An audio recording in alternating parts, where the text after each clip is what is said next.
샬롬 샬롬 샬롬 샬롬 샬롬.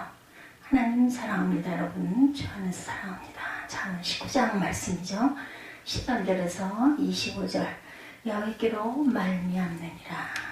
From the Lord 이렇게 말씀하고 있습니다. 14절에 보면 집과 재물은 조상에게서 상속하거니와 슬기로운 아내는 여호와께로 말미암느니라. 게으름이 사람으로 깊이 잠들게 하나니 태만한 사람은 줄일 것이니라 가난하게 된다라는 거죠. 그래서 23절에 보니 야훼를 경외하는 것은 사람으로 생명에 이르게 하는 것이라. 경외하는 자는 족하게 지내고 재앙을 당하지 아니하느니라. 이렇게 말씀합니다. 그리스도는 예수 그리스도를 구주와 주님으로 믿고 섬기는 자들이죠. 하나님을 경외하는 자는 세상 사람들과는 달라야 합니다. 하나님을 경외한다는 사실 그의 생각과 행동 곳곳에 스며들어 있어야 합니다. 그리하여 그들의 착한 행실이 드러나 불신자들도 하나님께 영광을 돌리게 해야 된다는 거죠. 마태복음 5장 16절 같은 말씀에 이와 같이 너희 빛이 사람 앞에 비치게 하여 그들로 너희 착한 행실을 보고 하늘에 계신 너희 아버지께 영광을 돌리게 하라 말씀합니다. 잠언이라는 뜻이 여러분 무슨 뜻일까요? 구약 성경의 잠언을 마샬이라는 단어를 쓰고 있습니다. 히브리어의 마설이라는 것은 비교, 유사 등의 의미를 갖고 있는데 깊은 진리를 이해하기 쉽게 하려고 다른 쉬운 말을 빗대어 말하는 방식을 말합니다. 예를 들어 잠언 11장 22절에 있는 것처럼 아름다운 여인이 삼가지 아니하는 것은 마치 돼지 코의 금고리 같으니라 하는 식으로 표현했다라는 것을 얘기해요. 비교했다. 이렇게 뭐랄까 유사한 단어들을 써서 깨닫게 했다는 거죠. 잠언이라는 단어를 한자로 보면 바늘자매 말씀 원자로 되어 있습니다. 이 중에서 잠자는 대나무 죽자와 모두 함자를 합한 글자예요. 예, 함자에는 봉하다라는 뜻을 갖고 있습니다. 즉 잠이란 대나무로 봉한다라는 의미예요. 대나무로 봉한다는 것은 옛날에 대나무 바늘을 사용해서 떨어진 옷이나 자루를 꿰맨 것을 생각하면 쉽게 이해가 됩니다. 잠자는 뚫어지고 찢어진 부분을 꿰매서 봉한다는 의미를 갖고 있습니다. 결국 잠언이란 인생의 구멍이 뚫어지고 찢어진 사람들에게 지혜가 될 만한 말을 춤으로 그들의 인생의 구멍을 막아지고 찢어진 것을 온전하게 만드는 등 목적을 갖고 있습니다. 잠언의 주제는 하나님 앞에서 인생을 바르게 살게 해주는 지혜라고 할 수가 있죠. 잠언의 유익에 대해서 잠언 1장 2절에서 5절에는 다음과 같이 말씀합니다. 이는 지혜와 훈계를 알게 하며 명철의 말씀을 깨닫게 하며 지혜롭게 공의롭게 정의롭게 정직하게 행할 일에 대해서 훈계를 받게 하며 어리석은 자를 슬기롭게 하며 젊은 자에게 지식과 근신함을 주기 위한 것이니 지혜 있는 자는 듣고 학식이 더할 것이요 명철한 자는 지력을 얻을 것이라. 잠언들의 내용은 대략 세 가지 정도로 구분됩니다. 첫째는 신앙의 지혜, 그 핵심은 야훼를 경외하는 것이 지혜와 지식의 근본이라는 것이죠. 둘째는 도덕적 교훈입니다. 효도에 대해서 진실해야 한다, 정의로워야 하고 사랑해야 한다는 등의 교훈입니다. 셋째는 사회생활의 교훈입니다. 근면한 것, 바른 언어 생활을 할 것, 다른 이들과 화목할 것에 대해서 말씀합니다. 성경의 잠언은 모두 31장으로 되어 있습니다. 하루에 한 장씩 읽는다면 우리 삶의 지혜를 가져다 줄 것입니다. 늘 가까이 두고 새기면 축복을 얻게 되고 올바른 삶으로 하나님께 영광을 돌리게 되는 것이죠. 잠언의 관심사는 사람입니다. 세상의 많은 사람들은 선인과 악인, 지혜로운 사람과 어리석은 사람, 다투는 사람과 다툼 대신 화평을 가져오는 사람, 이 둘 중에 하나죠. 모든 인생사의 문제는 사람에서 시작해서 사람으로 끝난다고 해도 과언이 아닙니다. 잠언은 환경이나 여건에 대해서 말하는 대신에 환경이나 여건에 대응하는 사람의 문제를 다루고 있습니다. 사람만 바로 서면 아무리 어려운 환경에서도 성공적인 삶을 살게 되죠. 잠언의 목적은 환경을 바꾸는 데 있는 게 아니라 사람을 새롭게 만들어서 나쁜 환경에서도 아름다운 인생을 살게 하는 데 있습니다. 오늘 읽은 본문도 사람의 문제에서 시작합니다. 13절이죠. 미련한 아들은 그의 아비의 재앙이요 다투는 아내는 이어 떨어지는 물방울이니라. 미련한 아들과 다투는 아내가 여기 등장을 하죠. 결국 사람의 문제입니다. 다투는 아내는 이어떨어지는 물방울이라고 했는데 팔레스타인 지역은 비록 비가 많이 오는 곳은 아니지만 지붕이 평평하고 진흙이나 회를 반죽해서 지붕을 만들었기 때문에 비가 오면 새는 일이 많다고 그래요. 계속해서 똑똑 떨어지는 물방울처럼 옆에서 계속 가족들의 마음을 찔러대는 아내는 정말 문제가 된다는 거죠. 성경에서 남편에게 도움이 되지 못했던 아내의 예를 든다면 욥의 아내를 들 수가 있죠. 욥의 자녀와 재산을 다 잃고 병들었을 때 그녀가 한 행동은 남편과 마음을 하나로 모아 위기를 극복할 생각을 하지 않고 욥기 2장 9절에 보면 그녀는 남편에게 말하기를 당신이 그래도 자기의 온전함을 굳게 지키느냐 하나님을 욕하고 죽어라 이렇게 하고 떠나죠. 아픈 남편의 마음을 더 아프게 해집습니다. 그러나 세상에는 슬기로운 지혜로운 아내도 많죠. 모세의 아내 십보라는 할례 때문에 모세가 위기를 만났을 때 자녀들에게 할례를 행하여 위기를 벗어나게 합니다. 아굴라의 아내 브리스길라는 남편과 한마음으로 복음을 위해 헌신한 뛰어난 여성이었습니다. 역사적으로 좌절한 남편 마틴 루터를 격려해서 종교 계획을 완수하게 도운 캐서린 보라 같은 아내가 있었습니다. 여러분 이런 지혜 많은 아내들은 어디서 얻을 수 있을까? 오늘 본문 14절에 보면 집과 재물은 조상에게 상속하거니와 슬기로운 아내는 야훼께로 말미암느니라. 슬기로운 아내는 여호와 하나님께서 주신다라는 뜻입니다. 그러면 이 말씀을 읽은 느낌은 과연 어떻습니까? 특히 결혼한 남성들의 느낌. 슬기로운 아내는 야훼께로 말미암는다 이렇게 했는데 과연 하나님께서 내게 최고의 아내를 주셨어. 하나님 감사합니다. 이런 생각들 하십니까? 아니면 하나님 어째서 그렇게 엉망인 아내를 주셨나요? 라고 원망하십니까? 이런 생각은 여성이라도 마찬가지겠죠. 하나님께서 왜 저렇게 멋없고 꽉 막힌 남편을 주셨습니까? 라고 원망하거나 지혜롭고 자상한 남편을 주신 것을 감사하실 것입니다. 이런 느낌을 가지는 것을 어떻게 우리가 알 수가 있어요? 문제는 그 생각이 결정론으로 다가온다는 것입니다.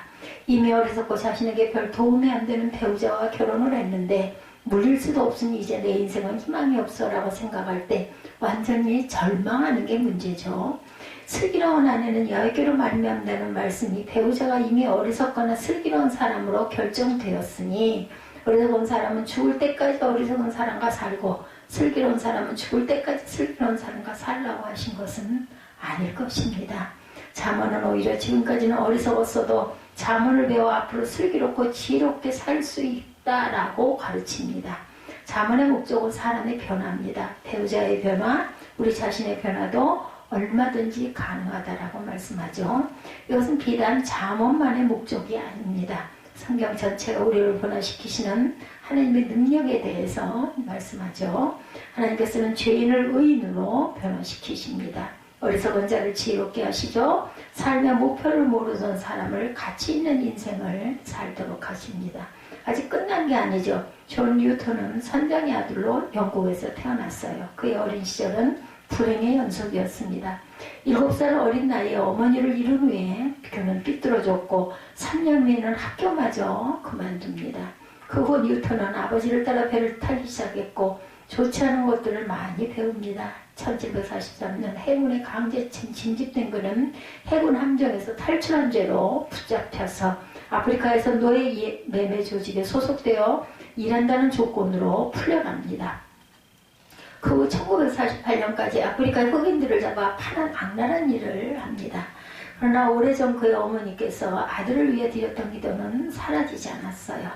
자녀를 위해 많이 기도하시기 바랍니다. 반드시 이루어질 줄로 믿습니다. 어느 날 대서양을 건너던 뉴턴은 큰 폭풍을 만나고 죽음의 위기에 몰리게 됩니다. 그때 떠오른 것이 기도하던 어머니의 모습이었습니다. 그는 별가치를 느끼지 못하면서도 어머니의 유물로 생각하며 가지고 있었던 작은 성경을 꺼내들고 하나님께 부르짖습니다. 내 어머니 하나님이시여 저희 죄를 용서해 주시고 단 한 번만 기회를 주옵소서. 여기에서 구원해 주신다면 일생을 주님께 바치겠나이다. 하나님께서는 그의 기도를 들으셨고 폭풍 속에서 살아남은 그는 완전히 변화된 사람이 됩니다. 1755년부터 조지 휘필드와 존 웨슬리의 설교를 들으며 신학을 공부했고 40세가 되던 1764년부터 목회를 시작을 합니다. 그곳에서 그는 많은 찬송시를 작사하죠. 그중 제일 유명한 것이 나 같은 죄인 살리신이란 찬송이죠. 이 찬송이 얼마나 많은 사람들에게 감동을 주고 있습니까? 하나님께서는 존 뉴턴을 변화시키십니다. 세상의 욕망을 떠나 어리석은 자로 살던 그를 믿음 안에서 가장 지혜로운 사람으로 살게 만드십니다. 하나님께서는 지금도 사람을 변화시키십니다. 예수께서도 제자들을 불러 하나님의 사람으로 새롭게 만드셨어요. 핍박자 사울이 변하여 복음 증거자 바울이 됩니다. 지금도 성령 안에서 새롭게 변화되게 하시죠. 그러게 슬기로운 아내는 하나님께로 말미암는다는 표현은 결정론이 아니고 내 남편 내 아내는 이미 희망이 없다고 단정해서는 안 되겠다. 우리 자신에 대해서도 마찬가지입니다. 난 이렇게 살다 죽을 거야. 나 틀렸어. 이런 생각은 사단이 주는 생각이죠. 우리에게는 희망, 소망이 있습니다. 지금까지 어렵게 살았다 할지라도 얼마든지 슬기롭게 지혜로운 사람이 되어서 인생을 새롭게 설계하고 살아갈 수 있습니다.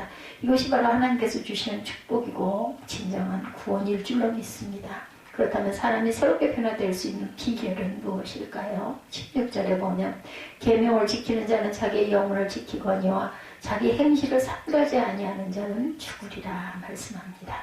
어리석어서 자기 영혼을 멸망의 눈으로 끌고 가던 사람에게 하나님의 계명 말씀을 가르쳐 지키지 않는 그는 자기 영혼을 지키는 사람이 된다는 것입니다. 그러므로 아직 끝난 게 아닙니다. 우리 자신도 남편도 아내도 미련한 자녀도 아직 희망이 있습니다. 하나님의 말씀을 가르치십시다. 18절에 같은 맥락입니다. 내가 내 아들에게 희망이 있은즉 그를 징계하되 죽일 마음은 두지 말지니라. 아멘. 예전에는 희망 없다고 생각되는 자녀를 부모가 죽이는 일까지 있었다고 합니다. 그러나 방금 읽은 말씀은 희망이 있다. 그러므로 죽여서는 안 된다라고 말합니다. 오히려 징계를 해야 한다고 그러죠. 징계라는 것은 꾸짖어 철저히 하나님의 말씀으로 가르치라는 것입니다. 20절을 읽으면 너는 공고를 들으며 훈계를 받으라. 그리하면 내가 필경은 지혜롭게 되리라. 필경은 지혜롭게 되리라는 말씀. 지금까지는 그렇게 어리석고 바보같이 살았다 하더라도 아직 희망이 있으니 경고를 듣고 훈계를 받아라. 그럼 결국은 지혜롭게 된다라는 거죠. 그러므로 우리는 날마다 하나님의 말씀을 읽고 묵상해야 합니다. 그 안에서 우리는 점차 새로운 그리스도로 변화되고 성숙해질 것입니다. 결국 잠언의 목적은 죄악과 욕망과 어리석음으로 인생을 망치는 사람들을 권고하시고 훈련하시고 가르치셔서 지혜롭고 아름답게 살게 하려는 것이라는 거죠. 그러므로 우리가 철저히 야훼 하나님을 경외하고 그 말씀으로 우리를 가르치시고 지키면 놀라운 지혜를 얻게 될 것입니다. 23절에 야훼를 경외하는 것은 사람으로 생명에 이르게 하는 것이라. 경외하는 자는 족하게 지내고 재앙을 당하지 아니하느니라. 이 축복이 저와 여러분에게 임하시기를 주님의 이름으로 축복합니다. 문제는 실제로는 어리석기 그지없으면서도 스스로를 지혜롭다고 착각하며 하나님의 말씀에 귀를 기울이지 않는 게 문제죠. 이런 사람은 거만하기 이를 데가 없고 나만 최고로 여깁니다. 본문에 이런 사람을 때려서라도 가르쳐라. 25절 앞부분에 거만한 자를 때리라. 그리하면 어리석은 자도 지혜를 얻으리라. 그러므로 교육의 매가 빠질 수가 없습니다. 자식을 위해서라면 사랑의 매는 당연합니다. 그리고 우리 자신에게도 스스로 매를 드는 마음으로 하나님의 말씀을 배워야 합니다. 하나님의 말씀 안에서 지혜를 얻게 되면 사람이 변할 것입니다. 게으른 사람이 부지런한 사람으로 바뀝니다. 15절과 24절은 게으름에 대한 경고입니다. 게으름이 사람으로 깊이 잠들게 하나니 태만한 사람은 죽일 것이다. 24절은 게으른 자는 자기의 손을 그릇에 놓고도 입으로 올리기를 괴로워하느니라. 분노도 어리석은 사람의 일입니다. 19절에 노하기를 맹렬히 하는 자는 벌을 받을 것이다. 내가 그를 건져주면 다시 그런 일이 생기리라. 이렇게 말씀합니다. 반면에 지혜를 얻은 사람은 하나님의 말씀을 따라 살아가죠. 17절입니다. 가난한 자를 불쌍히 여기는 것은 야훼께 꾸어드리는 것이니 그의 선행을 그에게 갚아주시리라. 22절도 사람은 자기의 인자함으로 남에게 사모함을 받느니라. 가난한 자는 거짓말하는 자보다 나으니라. 그는 가난한 사람을 멸시하지 않고 기꺼이 인자를 베풉니다. 그 결과 다른 이들이 그를 사모하고 존경하죠. 또 그는 교만하지 않고 하나님의 뜻이 이루어지기를 기도하며 기다립니다. 21절에 보면 사람의 마음에는 많은 계획이 있어도 오직 야훼의 뜻만은 완전히 서리라. 우리 모두 잠언뿐 아니라 성경의 모든 하나님의 말씀으로 훈련을 받고 지혜로운 사람이 되시기를 주님의 이름으로 축복합니다. 그리고 오늘 말씀을 끝내기 전 반드시 드려야 할 말씀, 무엇보다 중요한 것은 잠언을 읽고 아는 것만으로 부족하다. 잠언을 가장 많이 말한 사람은 솔로몬입니다. 잠언 1장 1절은 다윗의 아들 이스라엘 왕 솔로몬의 잠언이라 이렇게 시작이 되죠. 물론 잠언서가 모두 솔로몬의 잠언은 아닙니다. 그 중에는 아굴의 잠언과 르무엘 왕의 어머니의 잠언 등이 포함되어 있지만 절대 다수의 잠언이 솔로몬의 말씀이죠. 열왕기상 4장 32절은 그가 잠언 3,000가지를 말하였다라고 말합니다. 그런데 이처럼 많은 잠언을 말한 솔로몬의 삶은 과연 어땠습니까?